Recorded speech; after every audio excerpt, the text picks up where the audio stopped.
مقهوره واعمل ايه واتخطى ازاي، صاحبتي طعنتني وانا حابه يعني اعرض قصتي دي عشان كل بنت بتتفرج عليا. ما تاخديش صاحبتك في فرح، هي كلامها بتقول كده مش انا. ما تاخديش صاحبتك في فرح ولا تجيبيها في خطوبتك ولا في قرايه فتحتك، داري على شمعتك عشان تقيد. دي كانت المشكله اللي هي بعتاها.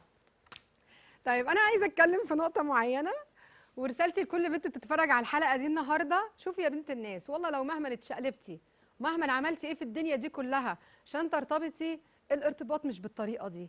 للاسف في مجتمعاتنا دايما بيعرفوا البنت او بيحسسوا البنت ان الجواز هو خط النجاح اللي هيتفتح ليه العالميه بعد كده. اتجوزتي يبقى انت ناجحه، ما اتجوزتيش يبقى انت انسانه فاشله وتردمي على نفسك. ده مجتمعاتنا للاسف. ولكن الجواز ربنا لما شرعه عشان بنكمل بيه نص الدين التاني، ان احنا بنعف نفسنا من المحرمات، والجواز ده ياخدنا في حته تانيه ننجح، يبقى فيه اضافه. لكن للاسف بنتجوز علشان نجيب يعني في ناس كده بيتجوزوا حتى لو مش مناسب ليها، ويجيب لها الغمه والمرض والمشاكل وهي راضيه ومكمله. فانا رسالتي هنا ليكي ايه؟ اولا اتقي الله، حرام عليكي تروحي تفضحيها وتحكي عن ماضي هي استأمنتك عليه. ومين بنت في الدنيا كلها ما فيش حد حبته؟ مين راجل في الدنيا ما حبش واحده؟ والدين والشرع بيقول ان انت تحاسبني من اول ما عرفتني، مش من الماضي بتاعي. ما دام الماضي بتاعي لا يمس شرفك بشيء او سمعتك بشيء، مالكش حق تحاسبني. ما بقاش مثلا مسجله خطر واقول لا يمس، لا ده يمس، ده من حقه يعرف.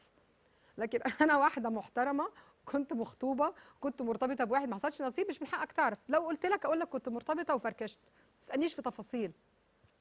فانت النهارده ما تخليش غلك وغيرتك من صاحبتك. طبعا حركه يعني حركه غلط طبعا ان هي تاخد خطيبك، او انا شايفاه مش خطيبك بصراحه، الولد من الاول التارجت بتاعه صاحبتك، بس انت الشيطان هيألك ان هو ليكي.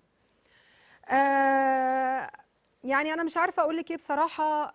انا ضد فكره ان انت كنت اتشقلبتي في الفرح وكنت عماله تروحي وتيجي. عمر ما كان الرقص والشقلبه بتجيب حد. الجواز النهارده لازم يبقى عن اقتناع، هو اقتنع بشخصيتها وهو حب الهاديه مش اللي عماله بتلفلف كتير، ولقى طريقه هي دي يخش بيها البيت. انا طبعا ضده، طريقه كلها غلط. وصاحبتك طبعا انا شايفاها مش احسن حاجه انها تعمل كده، كان المفروض تصارحك على الاقل بالحقيقه. بس خلاص اللي حصل حصل. عايزه اسمع طبعا تعليقكم في الكومنتات لما الحلقه دي تنزل على السوشيال ميديا، وانتوا دلوقتي تتفرجوا على الحلقه دي، فكركم راح لفين؟